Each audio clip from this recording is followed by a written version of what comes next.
राज्यभरामध्ये जिल्हा परिषद, पंचायत समिती, नगर परिषदा, नगरपंचायती, नगरपालिका आणि महानगरपालिकेच्या निवडणुका झाल्या। या निवडणुकांमध्ये एससी, एसटी, ओबीसी या आरक्षित प्रवर्गावरती अनेक उमेदवार आपलं नशीब आजमावत आहेत।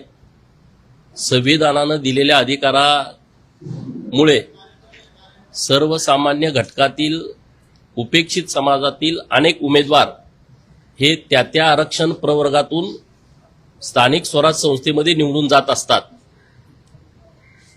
गेले 2 वर्ष राज्यामध्ये ओबीसीच्या आरक्षणावरून अनेक विषय पुढे आले, अनेक वादंग झाली। ज्यांच्याकडे मूळ कुणबीचा दाखला आहे त्यांना ओबीसीचा दाखला मिळणं यामध्ये काहीच गैर नाही, त्याच्या विरोधात आम्ही कुणीच नाही। परंतु ओबीसीचा मूळ दाखला नसताना, नोंदी नसताना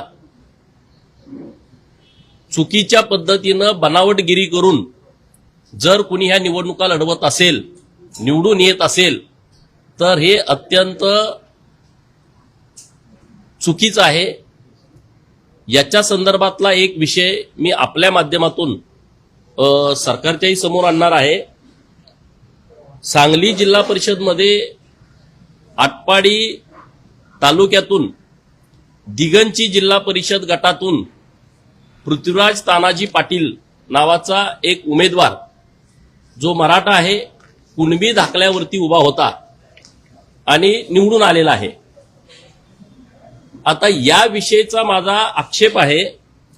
आता माझ्याकडे सगळी कागदपत्र आहेत, जी कागदपत्र जात पडताळणी समितीकडे दिलेली आहेत तीच कागदपत्र मी आपल्या समोर सादर करणार आहे।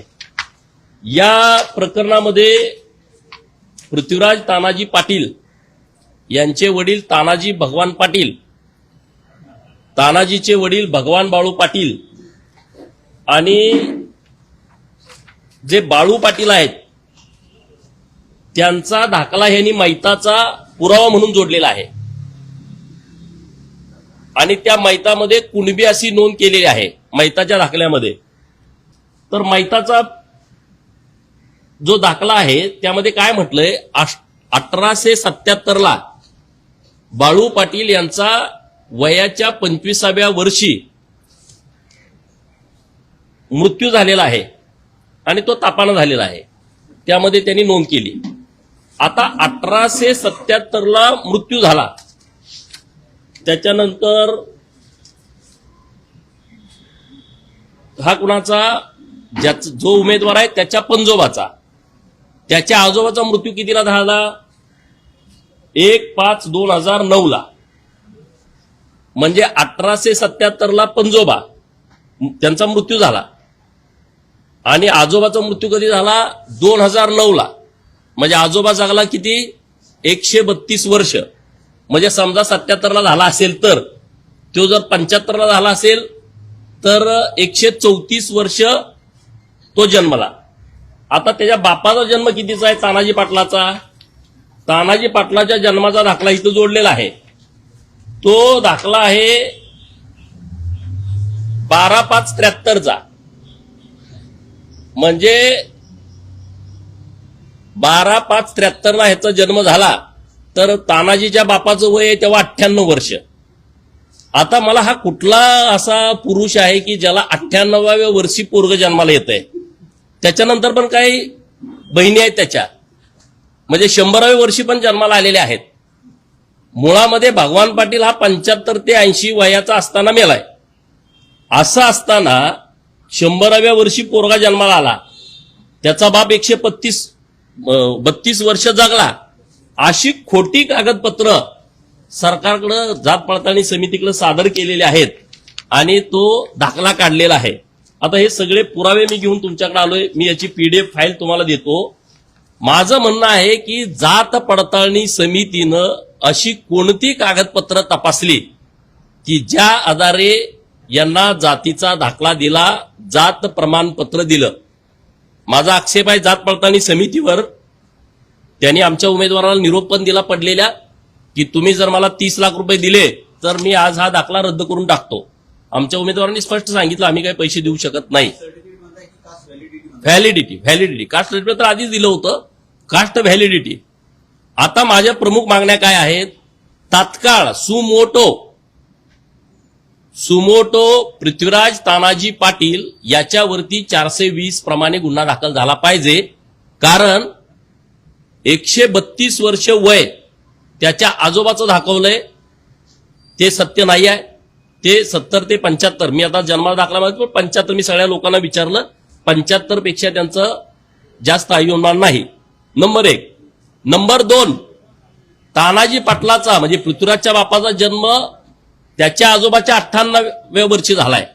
आता महाराष्ट्रात आणि देशात असं कुठं पोरग जन्माला आलंय हे माझ्या तर वाचनात नाही, ऐकिवात नाही.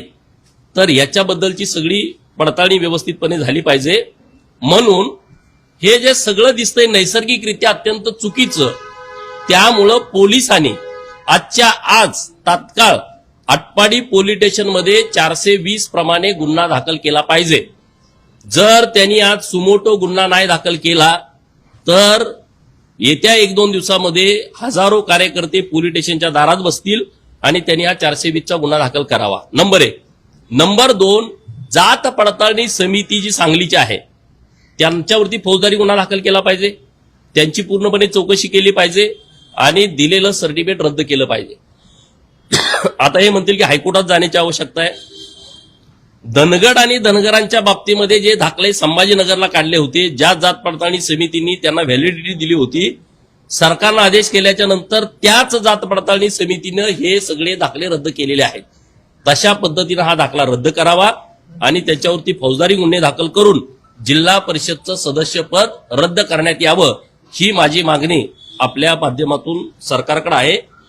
दुसरा विषय, असे महाराष्ट्रामध्ये किती जिल्हा परिषद सदस्य आहेत, किती पंचायत समिती सदस्य आहेत, किती नगरपालिकेचे, महानगरपालिकेचे, नगरपंचायतचे, नगर परिषदेचे मेंबर निवडून आलेत जे ओबीसीच्या दाखल्यावरती आलेत कुणबी म्हणून.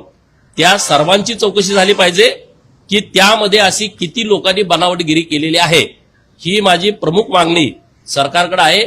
आणि जिथं जिथं कुणबी दाखल्यावरती निवडून उमेदवार आलेत त्यांचे जे विरोधक पडलेले आहेत त्यांनाही माझं आव्हान आहे, तुम्ही याची सगळी शहनिशा करा. कारण बऱ्यापैकी 99% हे दाखले बोगस आहेत, 99%. आणि अतिशय गंभीर बाब आहे ना, तुम्ही अशा पद्धतीचे जर दाखले काढत असाल, तशा पद्धतीचे दाखले दिले जात असतील, या सगळ्या प्रक्रियेमध्ये जे जबाबदार आहेत त्या सर्वांना कारवाई केली पाहिजे, निलंबित केलं पाहिजे आणि त्यांच्यावरती FIR दाखल केलं पाहिजे, ही आमची मागणी आहे. सर, आता हे सध्याची मागणी आहे पक्षाशी संबंधित आहे का? आपण या प्रश्नाचा दुसरा प्रश्न, त्याच्यामध्ये काही राजकीय वर्ग देखील होतात. नाही, हे बघा, हे कुठल्या पक्षाशी याच्याशी देणं घेणंच नाही. परंतु हा जो प्रकार केलाय हा अत्यंत घाणेरडा प्रकार केलाय. हे जे प्रकरण आहे, हे प्रकरण अशी अनेक प्रकरणं महाराष्ट्रात आहेत. म्हणजे माझ्या सांगली जिल्ह्यातच 3 प्रकरण अशी आहेत बोगस. मग महाराष्ट्रात किती केले असतील?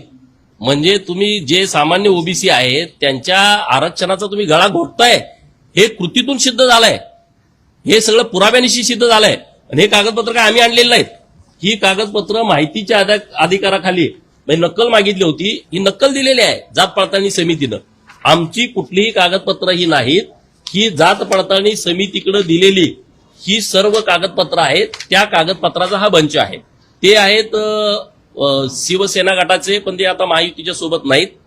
ते जिल्हा परिषदेच्या निवडणुकीमध्ये आमच्या सोबत नव्हते, तो विषयच नाही. ते जरी कुठल्या पक्षाचे असते तरी असं जर चुकीचं केलं तर त्याच्यावरती गुन्हा दाखल करणं हीच आमची मागणी असते. त्यामुळं तात्काळ गुन्हा दाखल करून त्यांचं सर्टिफिकेट रद्द करून जिल्हा परिषदचं सदस्यपद हे तात्काळ रिक्त केलं पाहिजे, अशी आमची मागणी आहे. जात पडताळणी समितीकडे जेव्हा आपण अप्लाय करतो तेव्हा मोठ्या प्रमाणात याची पडताळणी होते, क्रिटिकल पद्धतीने याची पाहणी होते आणि नंतरच सदर समिती. महाराष्ट्रातल्या जात पडताळणी समित्या म्हणजे भ्रष्टाचाराचा अड्डा झालाय.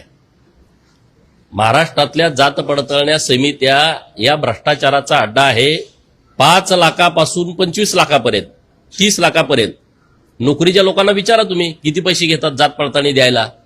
हा त्यांचा रेट झालेला आहे आणि अत्यंत घाणेरडं काम हे जात पडताळणी समितीच्या माध्यमातून सुरू आहे. त्यांना तर दिसलं नसेल का हे?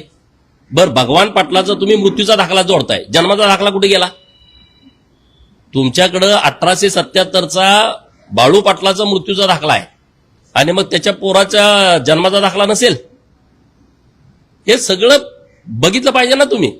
ओरिजिनल दाखला आहे, ते शाळेत गेलेले आहेत, मी माहिती घेतली आणि येत्या काही दिवसामध्ये आम्हाला त्याची माहिती डिटेलमध्ये मिळेल.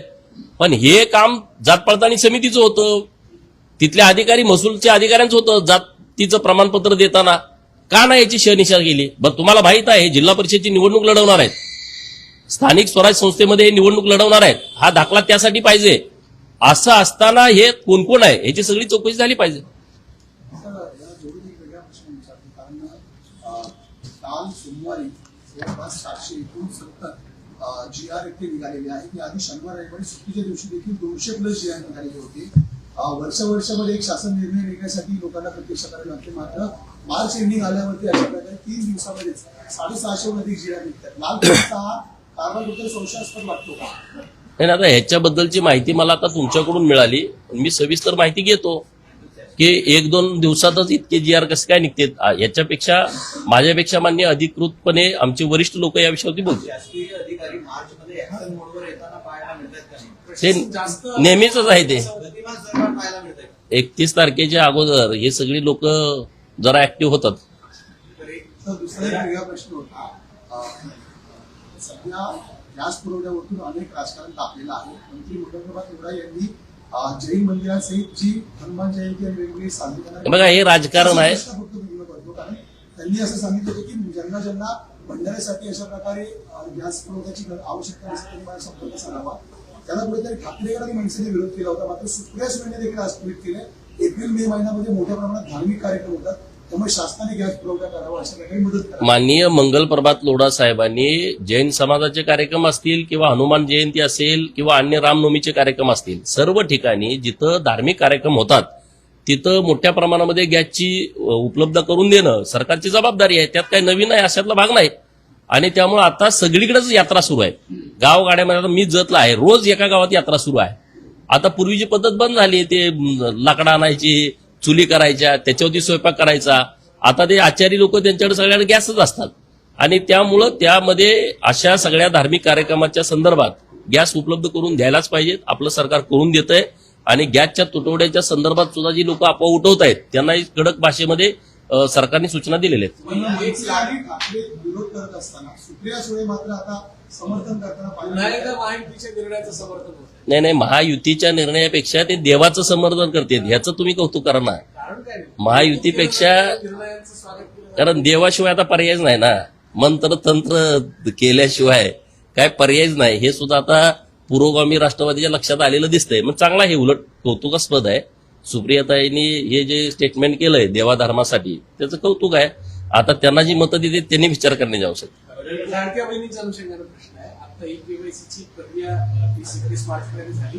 त्याबरोबर 71 लाख नावं ही लाडकी बहीण योजनेतून बाद झाली आहेत. याची केवायसी पूर्ण झालेली नाही. त्यावरती टीकेसाठी कुठेतरी बहिणींना या निमित्ताने नाही, असं काहीच नाही. केवायसी करणं अत्यंत गरजेचं आहे. कारण अनेक गावगाड्यातल्या आम्हाला भगिनी भेटतात. मला सकाळी एक फोन आला होता की आमचं केवायसी झाली नाही. ज्यांची केवायसी झाली नाही त्यांना केवायसी करायला तर संधी दिलीच पाहिजे. पण जे काही नोकरदार आहेत, ज्यांचा इन्कम सोर्स जास्तीच आहे, त्यांचं तर उडणारच ना. देशाच्या संरक्षणाच्या संदर्भात, संरक्षण क्षेत्राच्या संदर्भात संजय राऊतांनी एक गंभीर आरोप केला आहे. देशातले जे फोर्सेस आहेत, म्हणजे नौदल असेल, सैनिक दल असेल, या सगळ्या दलांमध्ये कुठेतरी एक असुरक्षितता किंवा एक वेगळ्या प्रकारची भावना आहे आणि एक अनरेस्ट आहे, अस्थिरता आहे, अशा प्रकारचा दावा संजय राऊत. याला आता गुप्तहेर म्हणून नेमायचं आहे. तिथं जिथं कुठं काही अडचण असेल तिथं हा माहिती घ्यायला बरं आहे, म्हणून त्याची नेमणूक करण्याची आवश्यकता आहे. तसं पत्र मी लिहीन. सर, दिल्लीमध्ये सध्या ऑपरेशन टायगर राबवलं जात अशी चर्चा होती की ठाकरे गट आणि शरद पवार गटाचे काही खासदार त्यांच्या संपर्कात होते. मात्र आता अशी माहिती समजते की भाजप हायकमांडने शिंदेना कुठेतरी सूचना केलेली आहे की राष्ट्रवादीचे जे खासदार आहेत ते सुनेत्र पवार यांच्या अंतर्गत राष्ट्रवादीमध्येच घेऊन द्यावे, त्यांना शिवसेनेमध्ये घेऊन राष्ट्रवादीला रजिस्टर करून द्यावे. नाही, मला याच्याविषयी माहिती नाही. साहेब, तुम्ही या अनुषंगानं जात पडताळणी समिती आणि त्यात दिले जाणारे कास्ट व्हॅलिडिटी या अनुषंगानं सामाजिक न्याय मंत्री संजय शिरसाट याची वेळ देणार. नाही, मी जात पडताळण्या समित्याच ह्या रद्द केल्या पाहिजेत अशी मागणी करणार आहे. माझी माहिती अशी आहे की इतर अनेक राज्यामध्ये जात पडताळणी समितीच नाही. म्हणजे जात पडताळणी समिती जर खऱ्या लोकांना न्याय देणार नसेल आणि चुकीच्या लोकांना जात प्रमाणपत्र देणार असेल तर मग जात पडताळणी समित्याच पाहिजेत कशाला. एसटी मध्ये जे प्रवर्ग अनेक आहेत त्या लोकांना जात पडताळणी मिळत नाही. ते लोक हायकोर्टमध्ये जातात आणि मग त्यांना 4-5 लाख रुपये वकिलांची फी भरून 2-2 वर्ष गेल्यानंतर हायकोर्टचा निर्णय येतो आणि मग त्या एका माणसाला जात पडताळणी मिळते. एका कुटुंबामध्ये जर जात पडताळणी झाली असेल रक्ताच्या नात्यामध्ये, ब्लड रिलेशनमध्ये, तर त्यांच्या पुढच्या लोकांना दमवायचं काय कारण आहे. नियमात आहे तरी सुद्धा ते देत नाहीत आणि मग काहीतरी डिमांड करतात. आता हे प्रकरणच बघा ना तुम्ही. याच्यापेक्षा आणि कुठला पुरावा द्यायला पाहिजे की जात पडताळणी समिती चुकीच्या पद्धतीने काम करतायत. तर जात पडताळणी समित्या ज्या महाराष्ट्रात काम करतायत त्यांचा तो अड्डाच झालेला आहे पैसे कमवण्याचा, भ्रष्टाचार काढण्याचा. पावसाळी अधिवेशनापूर्वी राज्याच्या मंत्रिमंडळामध्ये मोठे फेरबदल होतील अशी एक बातमी समोर आली. ते तुम्हाला माहित, मला काय माहित नाही. चला.